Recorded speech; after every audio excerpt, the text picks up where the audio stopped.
જય માતાજી દોસ્તો, હું અત્યારે મારા જ ગામમાં એક કૂવાની અંદર એક ભાઈ વણઝારાભાઈની એક બકરી ચારતા હતા ખેતરમાં અને બકરી પડી ગઈ છે. કૂવો છે લગભગ 60 થી 70 ફૂટ ઊંડો કૂવો છે. જો એક બકરી પડી ગઈ, બકરી છે. અમે એને અત્યારે કૂવામાં ઉતરી અને બહાર કાઢી આ બાદ બચાવી. બકા તું ક્યાં રસ્તે ઉતરે? નવા રસ્તે ઉતારો ભાઈ, નવા રસ્તે ઓવા લાવી જે બૂટ લાવી જો જો ને નથી ને આમે જા અરે દેખું બરાબર બરાબર પગ જો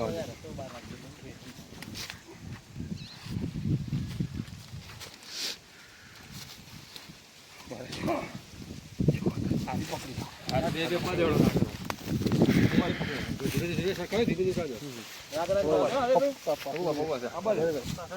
ધીમે ધીમે જાજો ધીમે ધીમે ધીમે ધીમે જાઓ ધીમે ધીમે ના તો નવું રક્ષો ઉતરા વજન થાય વજન થાય ના ના ધીમે ધીમે યાર રસ્તો નવો હાથમાં ઉતરી જાય થોડો ધીમે ધીમે થોડો આ રસ્તો રે આ રસ્તા અરે હા એને ખેંચજો.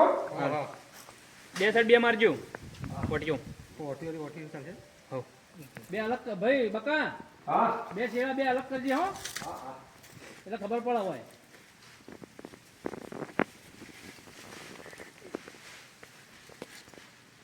બકરું ખેંચજો દબાઈ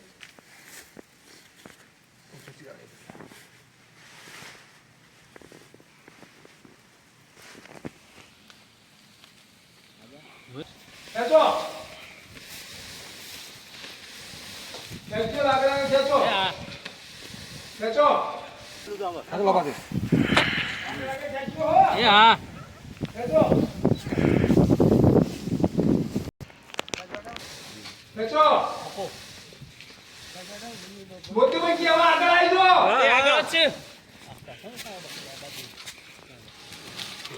આ પકડા દો આ દોરી પકડ બકરી પકડજો.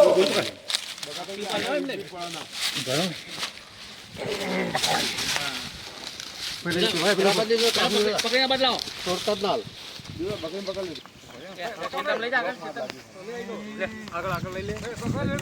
ભાઈ ભાઈ હેડો બકરી ખાલી એક કદમ જો મને સુધી મૂકી દો તમે આવી દો પકડાઈ લાગે તું આ જતો લો ખેંચો ખેંચો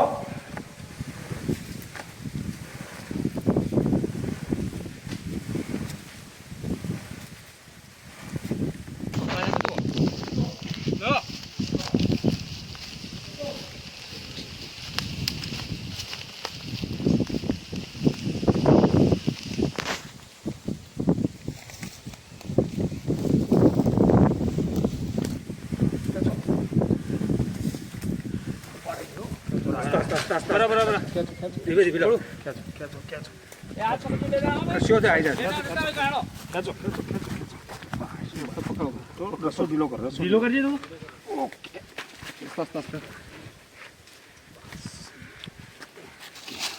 પેલી બકરી ને છોડ દો. અરે બધા કાઢી આલ્યા મારો આભાર છે. હા અને જીવન બચાવી.